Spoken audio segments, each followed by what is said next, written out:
Présence, partenaire des entreprises de votre territoire. Entreprises, secteur public, acteurs de l'économie sociale, la Caisse d'épargne Rhône-Alpes s'engage à vos côtés. Caisse d'épargne Rhône-Alpes, la banque des décideurs en région.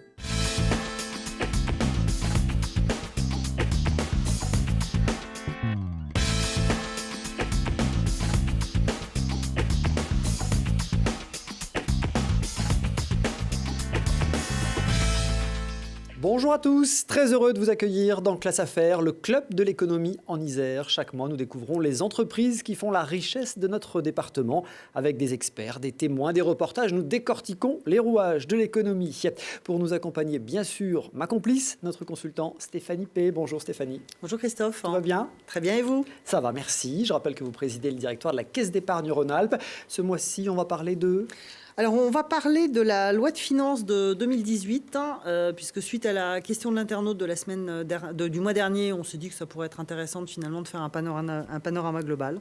Les enjeux et les conséquences. Exactement. Évidemment, il y aura aussi la question de l'internaute précisément. Tout à fait, Léa qui nous a demandé qu'on lui parle de l'épargne des Français. Ah, ce sera dans la deuxième partie de l'émission. Et puis nous reviendrons tout au long de ce Classe Affaires sur la Nuit de l'économie qui, il y a quelques semaines, a décerné 8 trophées à des entreprises du Grand Bassin grenoblois. Ce sera l'occasion pour nous de découvrir en détail 2 d'entre elles. Pixalis à Moiran, qui fait des capteurs d'images spécifiques et innovants. Elle mise beaucoup sur plusieurs secteurs porteurs, notamment le spatial, le médical. On découvrira ça dans un instant. Et puis deuxième entreprise, Radial à Voiron, née d'une collaboration entre 2 géants, Radial et Arémont. Une joint venture déjà couronnée de succès et ça n'est qu'un début. Allez, c'est parti pour Classe Affaires. Installez-vous confortablement pour un nouveau voyage dans le club de l'économie en Isère.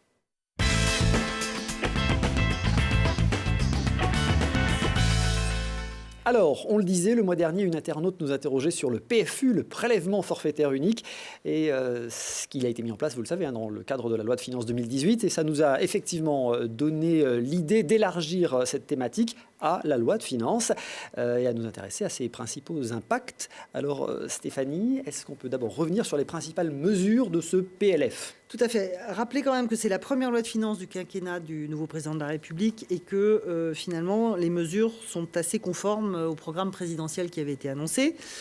Donc la première mesure, la mise en place du PFU, le prélèvement forfaitaire unique, j'y reviens pas plus longuement puisque je vous invite à aller regarder l'émission du mois dernier. En fait, c'est un prélèvement forfaitaire à 30%. Sur les revenus de capitaux mobiliers. Bien évidemment, les contribuables à revenus plus modestes peuvent continuer à choisir le taux spécifique de leur imposition. Et on rappelle aussi que seuls les livrets A et les livrets réglementés sont exonérés de ce prélèvement. La deuxième mesure, un peu d'ampleur, c'est le dégrèvement de la taxe d'habitation pour 80% des ménages. Ce taux c'est une dégressivité progressive, diminution de 30% en 2018, 65% et puis 100% en 2020. Troisième mesure qui a fait couler aussi pas mal d'encre, c'est l'impôt sur la fortune immobilière qui remplace l'ISF.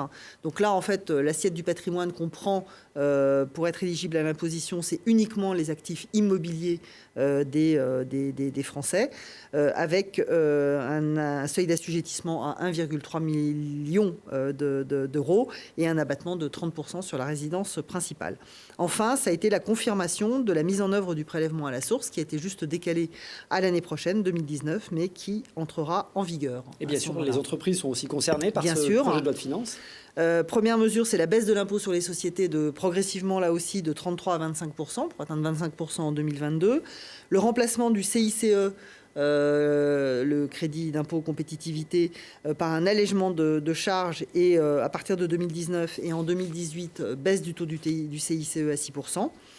Et puis une exonération de la cotisation foncière des entreprises. Ça, c'est pour les micro-entrepreneurs, auto-entrepreneurs. Et qu'est-ce que ces changements vont impliquer du coup au niveau de notre économie plus généralement ? Alors en fait, l'idée, il y a plusieurs idées phares. D'abord, accroître le pouvoir d'achat des Français les plus modestes, notamment à travers l'exonération de la taxe d'habitation, sachant que la loi de finances prévoit aussi une baisse de cotisation sociale en 2 temps.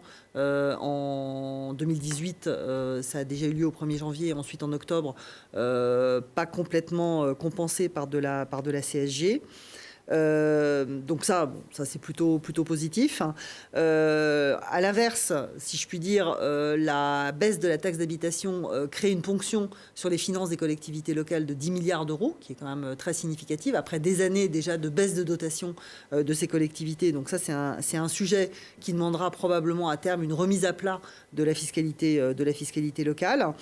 Ce qui est marquant aussi, c'est une volonté du gouvernement de flécher l'épargne des Français vers l'investissement et la croissance des entreprises, avec notamment rééquilibrage, c'est tout le sens de l'impôt sur la fortune immobilière, exonérer en fait les actifs qui sont placés en entreprise, notamment sous forme d'actions ou d'obligations, au détriment de la rente, je mets des guillemets, immobilier pour les Français qui investissent plutôt dans l'immobilier. Et puis, il y a d'autres impacts aussi. C'est la prolongation pour 4 ans du dispositif Pinel et du PTZ qui prêt à taux zéro. Prêt à taux zéro, exactement, dont l'objectif est de soutenir la construction de logements. Alors précisément, puisque vous parlez de logement, il y a une mesure qui a fait couler aussi beaucoup d'encre et beaucoup d'inquiétudes, notamment pour la construction du logement social. Exactement, puisque les APL vont baisser de 800 millions en 2018, compensés progressivement par une réduction de loyer, et on devrait atteindre 1,5 milliard en 2020. Ces mesures ont bien évidemment fortement inquiété les bailleurs sociaux, puisque ça va dégrader leur capacité d'autofinancement. Il y a eu donc des projections, voire des menaces, là aussi, entre guillemets, de baisse de la mise en chantier de nouveaux logements. Ce qui a été voté aussi, c'est une augmentation de la TVA sur les logements sociaux de 5 à 10%. Et puis, bien évidemment, se pose aussi la question de la capacité d'autofinancement pour investir dans la rénovation des logements, puisqu'on le sait, les bailleurs sociaux construisent, mais ils portent aussi le parc, et donc ils doivent, au bout d'un certain temps, le rénover. Et on a un énorme sujet autour de la rénovation thermique, notamment des logements sociaux. Et là aussi, c'est un peu comme la fiscalité locale. Il est évident que le modèle du financement du logement social va devoir évoluer dans les années qui viennent et nécessitera une remise à plat. On pense que ça n'est qu'une première étape dans un grand chambardement qui devrait intervenir. Et puis, à l'occasion de l'élaboration de ce PLF, ce projet de loi de finances, on a également beaucoup entendu parler de la fiscalité comportementale. Alors la fiscalité comportementale, c'est pas une neuroscience obscure, c'est simplement des mesures incitatives pour entraîner des changements de comportement dans notre façon de consommer, dans notre façon de nous comporter. Alors ça concerne beaucoup les automobilistes, parce qu'il y a un alignement progressif de la fiscalité applicable au gazole sur celle de l'essence, un très fort durcissement du malus automobile. Qui fait que les automobilistes sont très fortement mis à contribution dans cette loi de finances. Et puis, là aussi, autre mesure incitative pour prolonger le soutien aux travaux de rénovation énergétique et donc encourager la transition énergétique, les économies d'énergie, la reconduction du crédit d'impôt pour la transition énergétique, sachant qu'il sera progressivement limité aux mesures qui sont les plus efficaces. Merci Stéphanie. On aura l'occasion de revenir sur certaines de ces mesures, notamment dans une prochaine émission sur le prélèvement à la source de l'impôt sur les revenus et sur les impacts pour les entreprises.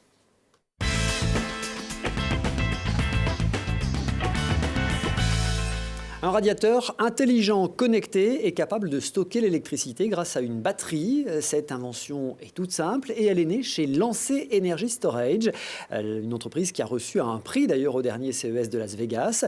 Ce radiateur permet tout simplement de stocker de l'énergie au moment où celle-ci est la moins chère. Il s'agit du premier radiateur électrique à intégrer une batterie de stockage d'électricité directement à l'intérieur, une innovation qu'on apporte Lancé Energy Storage. À l'arrière du système, vous avez une batterie de stockage, une batterie lithium fer phosphate d'1 kWh, batterie qui va être capable de stocker l'électricité, notamment pendant les périodes d'heures creuses, où l'électricité est la moins chère et la moins impactante à produire. Et la batterie va restituer l'énergie en période d'heures pleines, lorsque l'électricité est la plus chère et la plus compliquée à produire et distribuer. Il faut bien voir que l'électricité qui sort de nos prises électriques à la maison, il y a certaines heures où elle est très polluante, on va dire, notamment en termes de consommation de ressources fossiles, y compris en France, et d'autres heures où, à l'inverse, elle est très abondante, voire même avec un très bon contenu d'énergie renouvelable. Donc l'idée, c'est que le radiateur, lui, ne va jamais consommer lorsque la production d'électricité est critique, par exemple pendant les heures de pointe en hiver, qui d'ailleurs en France sont largement dues à la forte présence du radiateur électrique. Et on va par contre utiliser l'énergie quand elle est la plus disponible sur le réseau électrique pour recharger la capacité de stockage des batteries. Et cette start-up a passé le cap de l'industrialisation en produisant déjà 500 radiateurs intelligents. Ils sont notamment testés chez les bailleurs sociaux. Lancé Energy Storage, sélectionné par Classe Affaires pour le prix Innover pour gagner pour l'édition 2019. Ce sera début mars au World Trade Center de Grenoble à l'occasion du forum Innover pour gagner.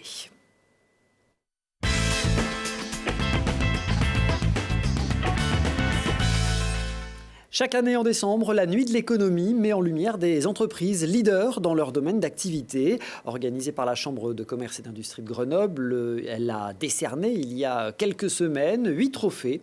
Après vous avoir présenté en janvier Artelia, leader de l'année, eh bien nous ferons connaissance aujourd'hui du leader innovation, Pixalis, puis du leader export, Radial. Avant cela, quelques mots sur cette fameuse Nuit de l'économie, grande soirée de gala qui a rassemblé plus d'1 millier de personnes. Vous le voyez, c'était au sommet à Alpexpo à Grenoble. Une soirée qui a permis de dévoiler le résultat d'un classement mené sur presque 1500 entreprises du grand bassin grenoblois. 6 sur 10 ont vu leur chiffre d'affaires augmenter entre 2015 et 2016. Le trophée Leader Énergie est allé à Deltador EMS, une entreprise basée à Mélan avec une 50aine de salariés. Ils travaillent sur des nouvelles solutions permettant d'optimiser les dépenses d'énergie dans les bâtiments, notamment dans le tertiaire ou les locaux industriels. C'est encore un marché naissant. L'innovation est un impératif concurrentiel sur ce secteur. C'est pour ça que chaque année, 10% du chiffre d'affaires sont investis en R&D. L'innovation, c'est aussi l'ADN de Pixalis, qui est basé à Moirans, sur la zone de Centralpes, une PME qui conçoit des capteurs d'images haute performance. Philippe Romevaux, le président et fondateur de Pixalis, est avec nous. Bonjour. Bonjour. Merci d'avoir accepté notre invitation. Bon, Pixalis, d'abord, c'est le nom, ça vient de Pixel, c'est Pixel qui compose des images, c'est ça? Il y a un petit peu de Pixel, IS pour Image Sensor en anglais. Oui, voilà, donc un concours en fait entre les futurs salariés qui a donné lieu à ce nom ou légèrement adapté. Donc voilà, ça s'est fait collégialement ce choix de nom. Et très original jusqu'à aujourd'hui en tout cas. Alors quand je dis que vous fabriquez des capteurs d'images haute performance, concrètement pour rendre les choses grand public, c'est quoi? Alors, un capteur d'image, c'est la partie en silicium dans un boîtier, le composant qui va recevoir la lumière et être capable ensuite de retransmettre cette image vers un système et notamment vers la télévision, vers tous les systèmes qu'on connaît de visualisation. Donc ça fait partie en général d'un ensemble qui est une caméra, qui peut être la caméra qui nous visionne aujourd'hui, qui peut être une caméra de surveillance, un capteur d'image dans un télescope sur un satellite dans l'espace, donc des applications extrêmement variées. C'est vrai que l'automobile aujourd'hui est un exemple type de forte croissance, mais il y a des tas d'applications, le médical, la biométrie, voilà. Donc on adresse un grand nombre d'applications aujourd'hui, d'applications de niche avec des volumes extrêmement faibles, quelques pièces par an, à des applications qui nécessitent des productions de quelques millions par an. Notamment un secteur dans lequel vous intervenez, peut-être un peu plus récemment et de façon un peu plus anecdotique, le spatial. Oui, très juste. Donc le spatial est en plein essor avec une industrie qui est traditionnelle avec des équipementiers assez gros qu'on connaît, Airbus, Thales Alenia Space par exemple. Et à côté de ça, beaucoup de jeunes entreprises, on a vu l'épopée de certaines entreprises américaines, avec la montée en puissance de nanosatellites beaucoup plus nombreux, avec des composants beaucoup plus variés, souvent sur étagère. Et donc on adresse un peu toutes ces applications. Et ici à Grenoble, on est bien placé. Pourquoi? Parce qu'on a notamment un réseau de laboratoires extrêmement performant et en plein essor dans ce secteur-là, dédié à l'origine plutôt sur les applications astronomie ou même spectroscopie.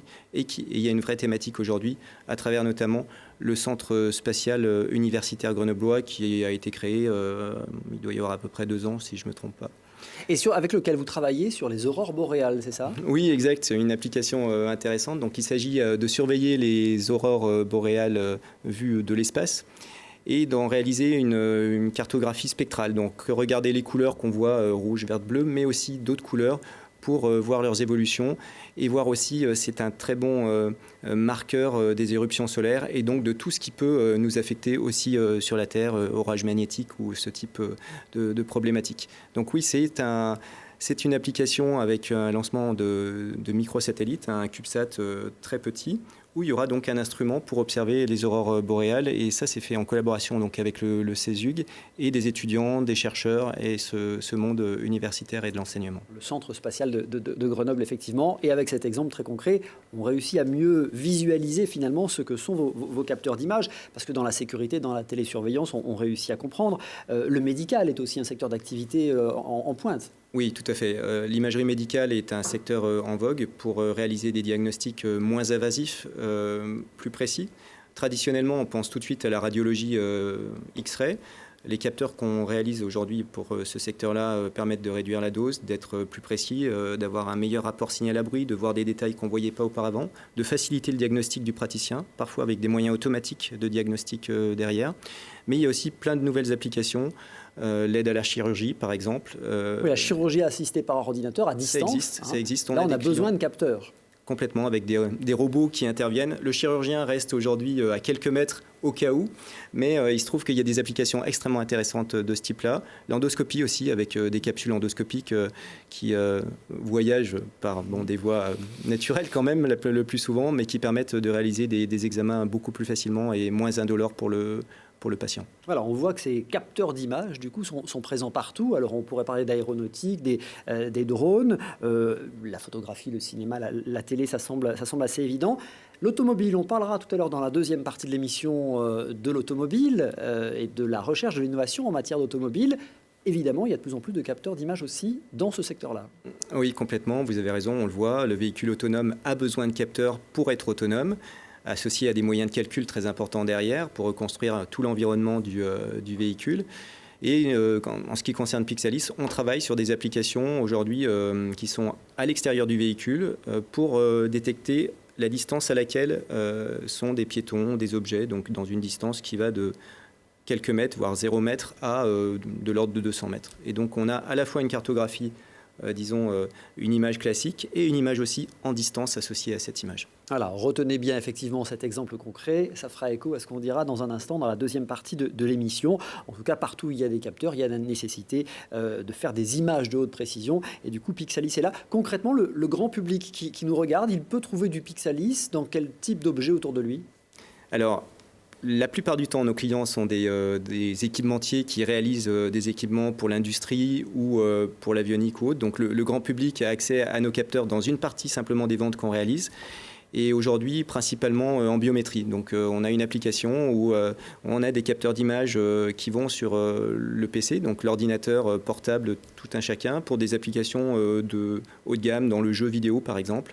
Et donc il y a des capteurs qui permettent d'observer l'utilisateur et de réaliser l'interface avec la machine sans la souris par exemple. Et donc c'est ce genre d'applications qu'on vise, qui sont grand public pour nous.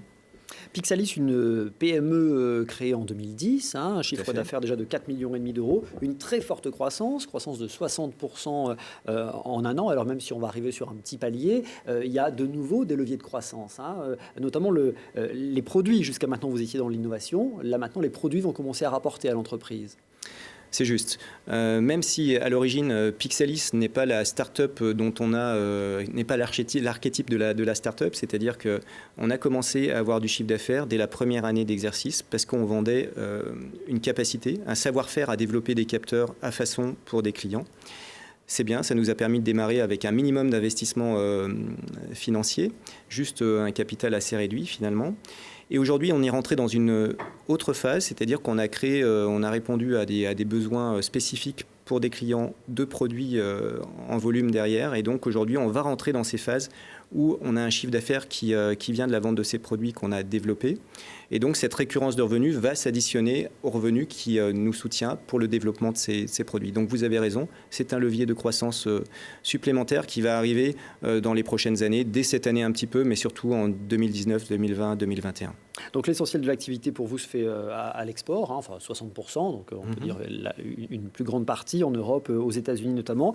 Du coup, l'entreprise est en phase de développement. Vous avez combien de collaborateurs vous recrutez ? Donc on a une trentaine de collaborateurs aujourd'hui, on recrute, on vient d'avoir quelques arrivées en 2 semaines, mais bon, plus raisonnablement en moyenne on recrute environ 5 à 6 personnes par an sur les 2-3 dernières années et ça va se reproduire en 2018. Quel profil ? Des profils souvent de niveau cadre ingénieur, en microélectronique, en conception microélectronique, parce que ça reste notre cœur de métier, mais avec l'avènement des produits et de la montée en régime de production externalisée, puisqu'on est fabless, on a aussi des besoins plus en gestion, disons, de type logistique, supply chain, gestion de fournisseurs, achat, qualité. C'est des profils plus génériques sur lesquels on a besoin de se développer en 2018 et en 2019. Entreprise créée en 2010, je le disais, quelle a été l'étape la plus délicate dans cette première phase de vie de l'entreprise ? La création n'était pas forcément facile. Donc c'est vrai que la création s'est bien passée. On a eu la chance d'avoir des prospects clients qu'on a pu transformer. On a pu transformer l'essai très vite d'un point de vue commercial, ce qui nous a permis de démarrer facilement. Le démarrage, on a déjà 7 ans et demi d'existence. Le démarrage, on croit toujours que pour une start-up, c'est 1 à 2 ans, mais ça a duré, je dirais, 5 ans, d'accord ? Et finalement, c'est cette phase de croissance aujourd'hui sur laquelle il faut être tout à fait attentif. C'est pas parce qu'on est là depuis 7 ans que l'avenir est tout tracé et que c'est facile. Chaque jour est un challenge. Et donc le challenge de monter en régime sur de la production externalisée n'est pas forcément le plus simple. Et aujourd'hui, on doit se focaliser là-dessus avant de penser aux prochaines étapes qui viendront derrière. Le fait que Pixalis soit né à Grenoble, c'est sans doute pas un hasard. Vous avez profité de ce fameux écosystème dont on parle beaucoup, notamment du réseau créé autour de Minalogic. Est-ce que l'entreprise aurait pu voir le jour ailleurs de la même façon ? Sans langue de bois, on peut dire oui. Hein. Non, probablement pas. Il y a 2 raisons à notre implantation grenobloise. 3. Alors la troisième, c'est que souvent on a des gens qui aiment la montagne dans notre société, ce qui n'est pas négligeable. C'est important. Un point important. Il faut savoir qu'on était 10 lors de la création en 2010. C'était une équipe qui venait d'une autre entreprise du bassin grenoblois, donc il y avait une question aussi de rétention de ces 10 personnes et d'éviter des déménagements trop difficiles pour tout un chacun. Grenoble et la vallée de Grenoble, c'est la Silicon Valley française, vous le savez. Donc en termes de ressources pour développer des circuits intégrés, c'est plus simple. Et il y a une autre valeur qu'on met moins en exergue jusqu'à présent. Ça commence à être fait par la EPI, l'agence de promotion de l'Isère. C'est la partie, ce qu'on appelle l'Imaging Valley, c'est-à-dire la forte concentration grenobloise en acteurs du capteur d'image, que ce soit pour l'infrarouge, on connaît les entreprises de type Sofradir, Ulysse, Averay-Voroise. On connaît les entreprises comme ST Microelectronics qui ont une grosse partie très en vogue actuellement sur l'imagerie. Puis on connaît des gens à Saint-Égrève comme Teledyne EV ou des gens comme Trixel à Moran et plein d'autres qui travaillent à la fois sur les capteurs mais aussi sur le logiciel. Et c'est non seulement des sociétés mais aussi des laboratoires. Donc une forte concentration d'acteurs. Tout ça crée une synergie, Exactement, une synergie, un réseau. Et bien mis en avant aussi par, Minalogic ou les pôles de ce type-là. Minalogic a joué un très... Vous savez que maintenant Minalogic doit exister depuis 2005-2006. Originellement très focalisé sur la partie logiciel embarqué et microélectronique, nanoélectronique, donc la partie microélectronique. Aujourd'hui, Minalogic s'est ouvert depuis plusieurs années au domaine applicatif, d'accord, donc au logiciel non pas embarqué mais au-dessus, au système plus gros et également à la photonique avec la fusion avec le pôle optique Rhône-Alpes. Ouais, tout ça crée effectivement un réseau qui est porteur. Stéphanie ? Oui, c'est vrai que c'est intéressant parce que ça fait longtemps qu'on n'avait pas parlé de comment on caractérise l'attractivité d'un territoire. Et vous avez cité tous les ingrédients, l'aspect cluster d'entreprises qui peuvent échanger entre elles, où il y a des transferts de technologies qui se passent très très bien.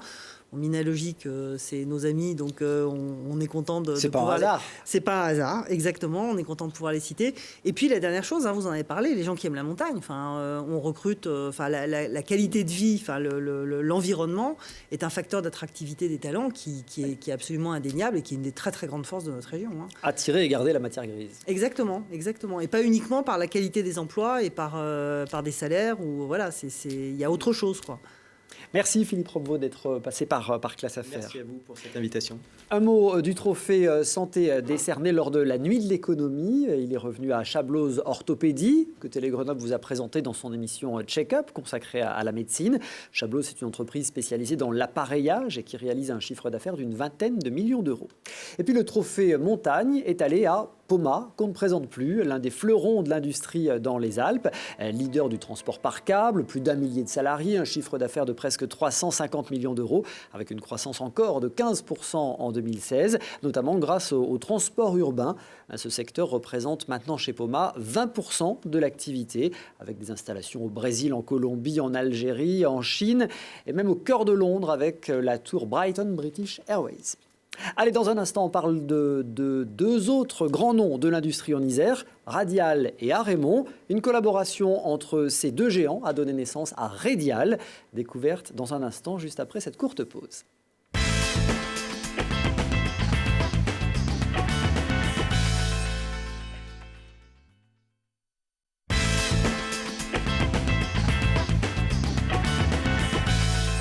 Classe Affaires, le club de l'économie en Isère, retour sur le plateau de Télé Grenoble, bien sûr avec Stéphanie Pey, notre consultant. Dans un instant, nous poursuivrons notre focus sur les grands leaders économiques de l'année 2017. Retour sur la nuit de l'économie de la CCI de Grenoble.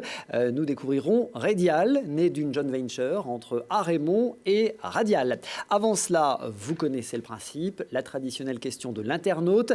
Dans Classe Affaires, vous pouvez poser vos questions à Stéphanie. Stéphanie, cette semaine, une question de Léa qui veut savoir comment les Français organisent leur épargne. Alors, l'épargne des Français, Christophe et puis Léa, elle est d'abord très abondante. Elle représente 13,5% du revenu disponible des Français, ce qui représente à peu près 3 points de plus que la moyenne européenne. Donc, c'est très, très important. Et puis, sa deuxième caractéristique, c'est qu'elle est extrêmement prudente. C'est-à-dire qu'elle est beaucoup, elle dort. Alors, c'est vrai aussi que c'est lié temporairement au niveau des taux qui est très, très bas. Donc, peu de rémunération. Elle dort sur les comptes à vue des particuliers. Elle est aussi beaucoup placée sur des liquidités comme le livret A, qui est un facteur d'attractivité très important parce que pas taxé. Et puis, sur les fonds en euros de l'assurance vie. Donc, si on devait la caractériser, cette épargne des Français, elle est liquide, c'est-à-dire disponible à tout moment. C'est une épargne de précaution, mais dans des montants qui deviennent, dans des proportions qui deviennent très importantes. Et elle est surtout très, très peu risquée, puisqu'elle repose beaucoup sur les fonds en euros des contrats d'assurance vie. Et il faut que nous la réorientions vers l'entreprise, parce que c'est à travers les placements en actions et en obligations qu'on facilitera la croissance de nos entreprises françaises. Voilà, Christophe. Voilà qui nous ramène à la chronique de la première partie sur effectivement le réinvestissement dans l'économie. Tout est très cohérent. Qu'est-ce que c'est bien fichu, c'est incroyable. C'est bien fait, hein. Merci formidable, Stéphanie. Si comme Léa, vous voulez des précisions sur une notion économique, n'hésitez pas à écrire à Stéphanie. classeaffaires@telegrenoble.net, c'est son adresse.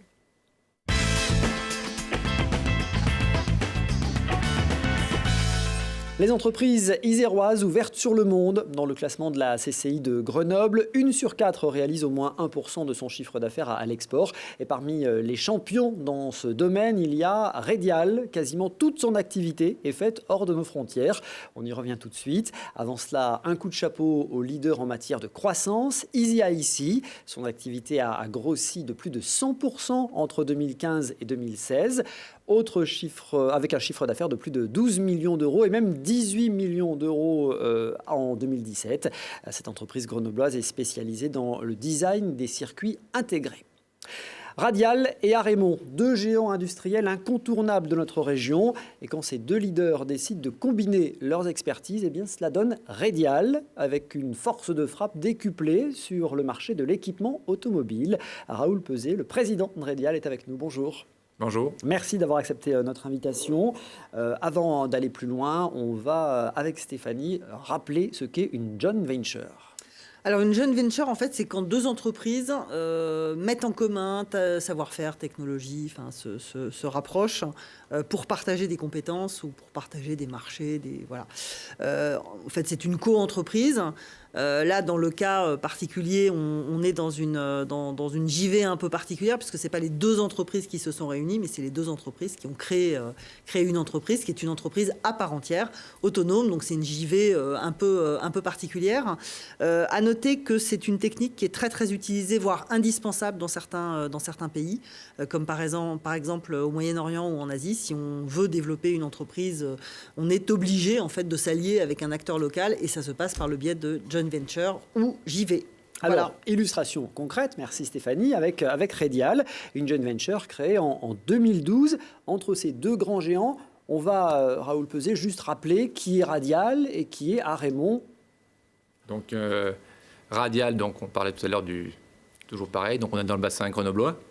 Radial, donc, est le spécialiste de tout ce qui est, on appelle ça donc liaison radiofréquence ou data, pour le marché principalement de l'aéronautique, mais aussi les télécoms, le spatial et le militaire. Donc c'est cette interconnexion très technique, sans fil, pour faire simple. Alors c'est avec fil, donc il y a avec ou sans fil, mais principalement donc avec fil. Et donc c'est la partie connecteur, vraiment la partie connecteur, donc qui est reliée ensuite avec fil ou sans fil sur les différents appareils. Pour les capteurs qui sont dans l'avion, qui sont dans le spatial, qui sont un peu partout. Arémon. Donc Arémon, lui, pareil, donc à côté, bassin grenoblois aussi, qui lui est spécialiste dans tout ce qui est fixation mécanique pour notamment donc les habillages de portes sur les voitures, tout ce qui est un peu élément dans la voiture. Tout le système de fixation. Petit système de fixation, donc petit clip, mais aussi ce qui est échange de fluides dans la voiture. Et avec aujourd'hui pas mal de diversification dans les parties donc fixation dans le médical, dans le solaire, dans l'industrie. Donc voilà, deux leaders. Donc ces deux grands leaders, ces deux géants ont décidé de s'associer pour créer une co-entreprise, j'ai bien compris. Dans quel domaine ? Alors donc au départ, donc Redial était une entité qui venait donc de chez Radial sur la partie donc dédiée automobile. Et Radial donc, a décidé en 2012 de s'associer avec Arémon pour se servir de la force de frappe d'Arémon au niveau de son empreinte mondiale sur le marché de l'automobile pour pouvoir arriver à vendre ses produits. Donc on est bien dans une association, donc la création d'une entreprise où d'un côté on a Radial qui amène son savoir-faire technologique, et de l'autre côté, Arémon qui apporte sa connaissance et son empreinte commerciale mondiale. Redial, c'est donc, qu'on comprenne bien, une entité à part entière, installée à Voiron, avec 70 collaborateurs, un chiffre d'affaires de 18 millions d'euros. On va comprendre les tenants et les aboutissants de ce mariage avec ce reportage. Ses clients sont des poids lourds, ses concurrents aussi. Redial a tout d'une grande. Pourtant, l'entreprise arrivée en 2012 sur le marché de la connectique automobile ne compte que 70 salariés dans ses locaux voironnais, plus une dizaine à l'international. Sa force, c'est justement cette taille qui lui permet une grande souplesse et surtout ses deux maisons mères, Arémon et Radial. Donc Redial est né par un apport technologique de Radial qui a apporté cette technologie de connecteur qui est dans l'aéronautique et puis le télécom et les militaires, et qui a décidé de s'associer avec Arémon, leader de la fixation mécanique dans l'automobile, pour créer une co-entreprise à 50% pour attaquer le marché de la connectique automobile. Redial produit des connecteurs pour de l'échange de données à l'intérieur de la voiture. Son produit phare, le R3C, connecteur coaxial FACRA, permet de relier l'antenne du toit aux appareils fonctionnant par radiofréquence, comme le GPS ou le mobile, mais aussi à connecter les caméras, toujours plus nombreuses à l'ordinateur de bord. Alors aujourd'hui, nous avons l'avènement de la voiture autonome, connectée, électrique, et Redial est en plein dans ce domaine, puisque nos produits répondent à toutes les problématiques des voitures autonomes connectées, mais aussi électriques avec notre offre de chargeurs rapides de voitures électriques pour le marché français, mais aussi pour le marché chinois. Redial écoule 50 millions de CR3C chaque année. Renault, PSA, Jaguar ou General Motors comptent parmi ses clients finaux. D'un CA de 9 millions d'euros en 2012, l'entreprise atteint 17 millions en 2016. Une croissance qui s'exprime également par l'ouverture de filières aux États-Unis et en Chine. Alors avec Raoul Pesé, on va revenir un petit peu sur tout ça. D'abord sur cette croissance exceptionnelle, 15% en 2016. Vous visez 23 millions d'euros de chiffre d'affaires en 2018. Une activité qui se fait exclusivement à l'étranger, à l'export. C'est vrai, 99 et quelques pourcents à l'export. Ne pas lier donc à un choix de notre part, hein, c'est simplement qu'on suit les marchés. Et les assembliers de nos connecteurs se trouvent principalement aujourd'hui au niveau du Mexique, de la Chine, de l'Europe de l'Est, l'Égypte, l'Iran, et donc pas en France, malheureusement. Alors, c'est pas un hasard si, lors de la nuit de l'économie, vous avez reçu le trophée en matière d'export. Un pari audacieux parce que vous vous retrouvez finalement sur ce marché très spécifique face à des géants qui sont beaucoup plus gros que vous. Tout à fait. Donc, on a vraiment des géants en face de nous qui font quelques milliards de dollars. Et nous, notre spécificité, c'est comment on existe. Eh bien, il faut que l'on soit différent de ces personnes-là. Donc, à la fois sur le service, donc avec une agilité plus importante, mais aussi sur le développement, avec la créativité, pour aller sur des petites niches où nos gros concurrents ne veulent pas ou ne peuvent pas aller de par leur taille.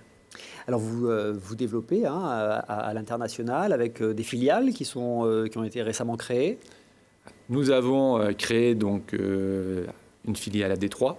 Donc dans la capitale de l'automobile aux États-Unis. Voilà, la capitale de l'automobile des États-Unis, où nous sommes installés dans les bureaux d'Arémont.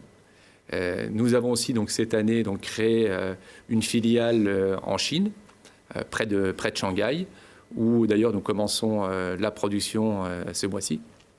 Pour pouvoir, donc ces entités sont là pour pouvoir servir le marché local. Et pouvoir aussi adapter et customiser nos produits aux marchés locaux. On a bien compris dans le reportage qu'on a vu que votre marché, c'était l'automobile et qu'il y a évidemment une perspective de croissance exceptionnelle avec la voiture de demain, la voiture connectée, la voiture autonome. Oui, tout à fait. Donc la voiture autonome connectée, c'est vrai qu'on nous rabâche les oreilles tous les jours avec ça, on en entend parler partout. Mais elle arrive ? Et voilà, et c'est ça la grosse...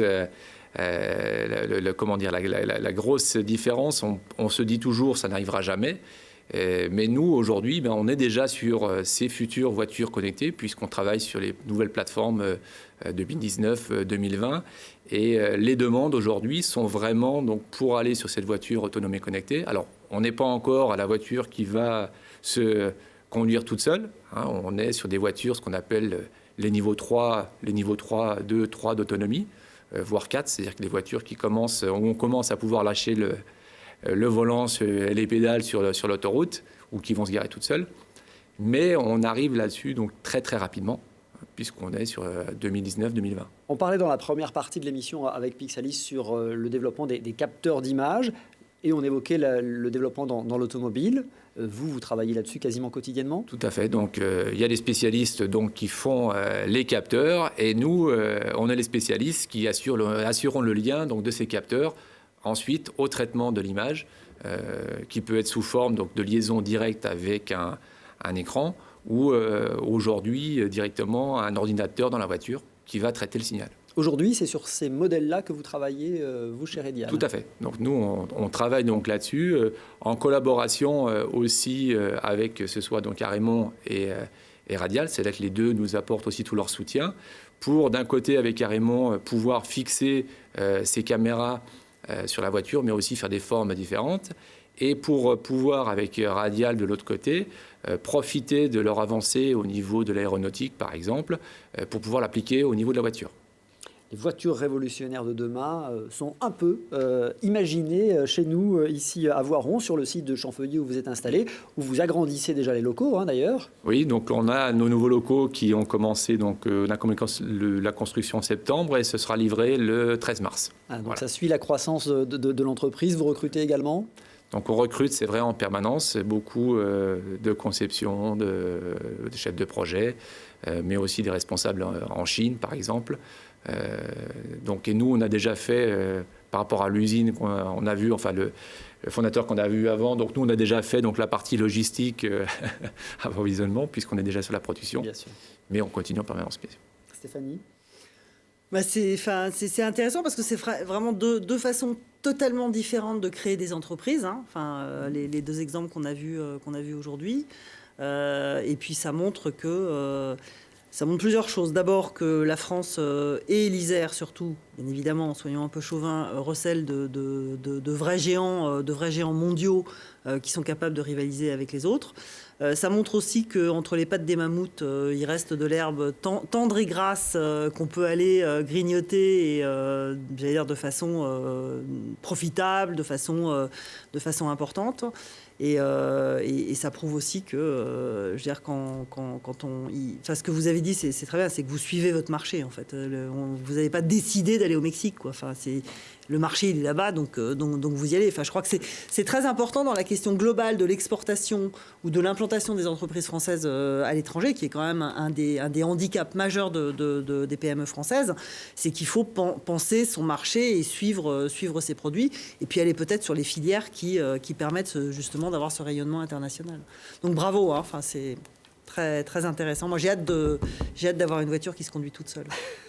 Merci beaucoup, merci Raoul Peuzet d'avoir été avec nous. Merci Stéphanie. Merci Christophe. Classe Affaires à voir ou à revoir sur le site internet de Télégrenoble, télégrenoble.net. Et je vous propose de nous retrouver tout de suite sur les réseaux sociaux, sur le web avec Stéphanie pour le supplément de Classe Affaires.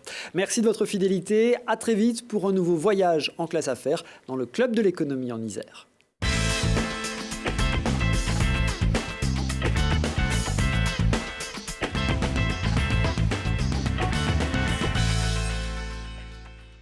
Entreprises, secteur public, acteurs de l'économie sociale, la Caisse d'épargne Rhône-Alpes s'engage à vos côtés.